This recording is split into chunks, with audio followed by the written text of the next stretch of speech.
Welcome to question 7a and 7b. Now, my year 11s, you'll remember doing this in your mock, plus we covered it again in class as well.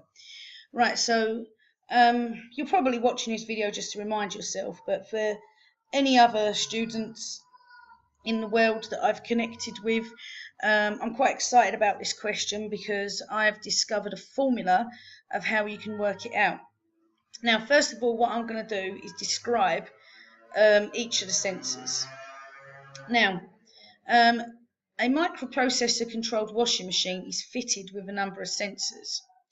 Tick 3 sensors in which this would be used in such a system. Now, all you've got to think of is a washing machine. Okay, maybe a lot of you have never used a washing machine before in your life, and your mummy and daddy probably does the washing for you, or your maid and butler. I don't know. Okay, so now look at these sensors here. Right, a pressure sensor. So what a pressure sensor detects is any sort of pressure in the atmosphere. Okay, so for example, the crown jewels in England are very heavily guarded, and anybody that tries to come and steal them, will basically, an alarm will go off. Okay, mate, an alarm to MI5 or whatever. So what would be used there is there would be a pressure sensor to detect, I suppose, any pressure in the atmosphere. So if someone walks in, that will create some sort of pressure. Now, a height sensor, well, it is what it is. It detects height. Okay, if something gets too high, then they've got to make it go lower.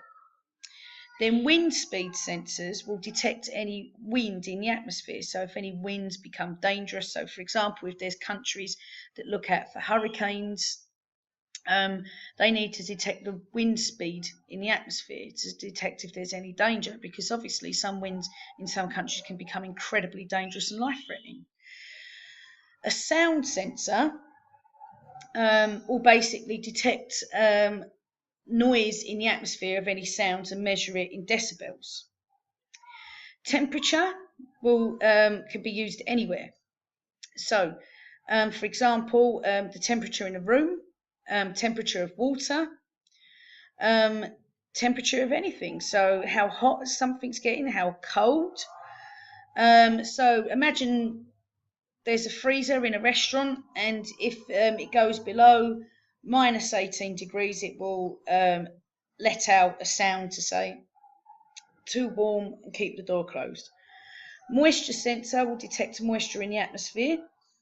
So for example, in a greenhouse, the greenhouses have to have a certain level of humidity, like a certain level of moisture, a certain level of heat. So it's supposed to be sort of, in a greenhouse, it's supposed to be quite warm and at the same time quite wet in there.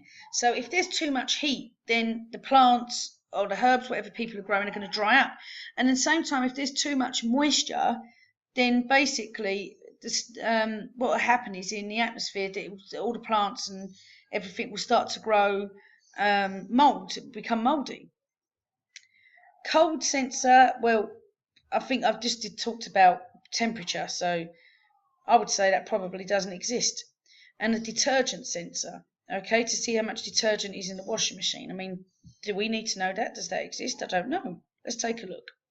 Okay, so what I'm going to do now is show you this. I'm quite, I think of a formula to work this out. So look at this. This is a burglar alarm. I know this isn't your question. This is not the question about the washing machines. I know that. Okay, so a burglar alarm has got a sensor, and it goes and it puts analog data and converts it into digital data. Okay, so what analog data is data that doesn't have a number. Okay, so for example, in a greenhouse, they may measure how wet and how hot it is, but that's not a number. That is analog data because it's something that exists.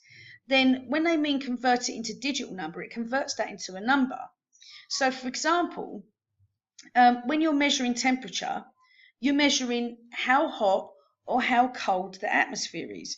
Then what you do to understand how hot and cold that atmosphere is, you convert that into a number, such as, for example, I may measure the temperature outside today because it's quite hot today here in the Canary Islands, and basically I would convert that into a number to say, okay, it's 28 degrees. That's quite hot. So then what it does is it processes these instructions, and then there may be some kind of output. So for example, the sensor is detecting, right, there's nothing in this house, everything is normal. All of a sudden the burglar walks in, it detects the pressure or the movement from the infrared sensor, converts that into a number. The computer's not happy with that number, lets out a sound. Okay, so here we are. Now try and picture these things as flowcharts, because it's such an easy way to think of it. Okay, so we're looking at our burglar alarm. So we start. Input from the user, is it authentic, such as the PIN code? Okay, because obviously the owner of the house wants to get back into their house, so they've got to put the PIN code in. Is the PIN code correct? If not, put the PIN code in again. Is it correct? If not, put it in again. But if it is correct, then the sensors are monitored. So the monitoring, so going, okay, we're censoring now, we're taking care of your house. Nothing should happen. Okay, has anything changed in the atmosphere? Has a window been opened? Okay, has anything crossed this infrared line where it can feel the pressure? Okay, and if it has, there's going to be a preset value. So that preset value may be a number. Okay, so that number could be, right, the pressure shouldn't be any more than 5. And if it is, then the microprocessor says, right, send out an alarm. Okay, so the microprocessor sends out signals and flashing lights. There may be another process after that, because some burglar alarms have calls or text messages sent to owners and so on. Okay, so try to imagine now our washing machine as some kind of flowchart. So now I'm going to talk about the washing machine here, and hopefully this will help you.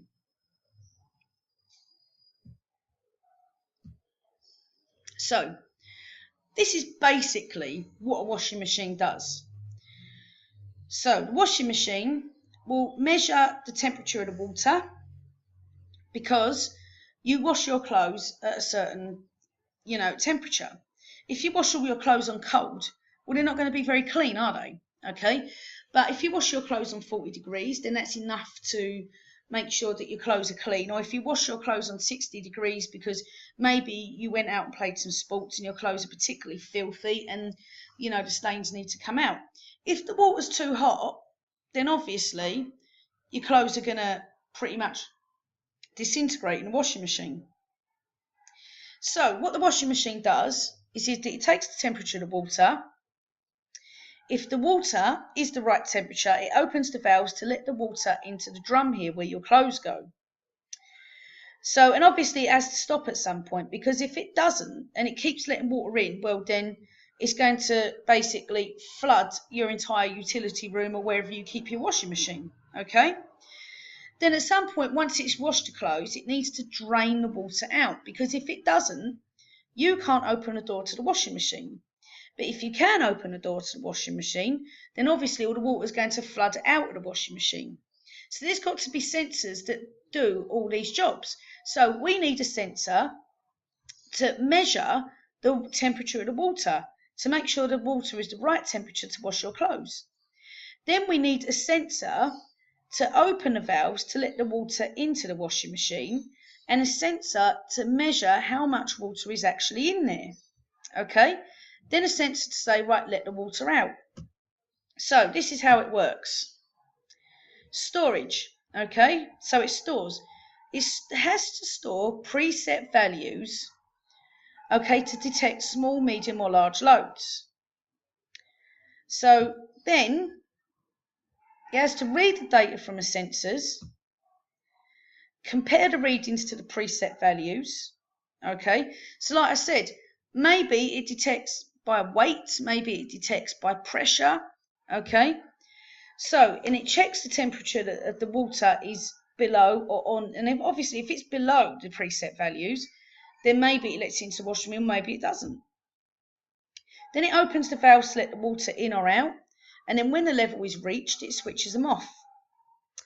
So if the pressure is above the preset value of the microprocessor, it sends a signal to sound the alarm.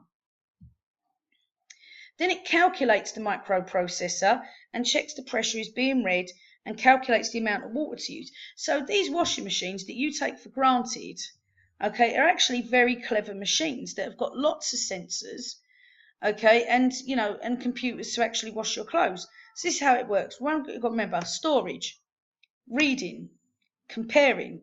Okay, so it stores the preset values, reads the data, compares it to the preset values, checks against the preset values and makes a decision of whether it should let the water in or let the water out, opens the valves, checks the pressure, calculates to see whether it should let the water back out again. So there we are. Okay, so here's the answers if you haven't looked. So I've gone on to slide 2 quickly, but we need a pressure sensor, we need a temperature sensor, and we need a moisture sensor. We don't need a detergent sensor because the washing machine doesn't know whether you put detergent in there or not. Okay, we don't need a sound sensor. What for? Okay, yeah, when your washing machine's finished, it may go beep, like mine does, but that's not a sensor, that's an output. It doesn't need wind speed, okay, and it doesn't need height. Pressure, to see how much is in the drum or not, because if there's too many clothes in your washing machine and it washes your clothes, well, basically it's going to break your washing machine, okay, and the washing, it'd be a complete disaster.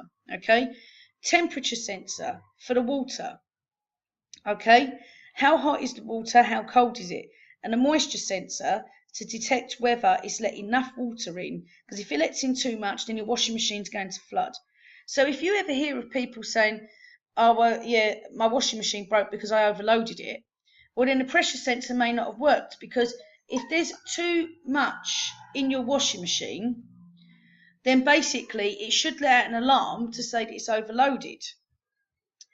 If people say, yeah, my washing machine broke, my clothes disintegrated or not washing my clothes properly, the temperature sensor could be broke, and maybe the water's too hot or too cold. If people's washing machines flood and they say my washing machine broke, flooded out my utility room, it's because the moisture sensor's not working. Okay? Right, so good luck with that question. And any other question you get like that in the future of the exam, remember to think of it as a flowchart.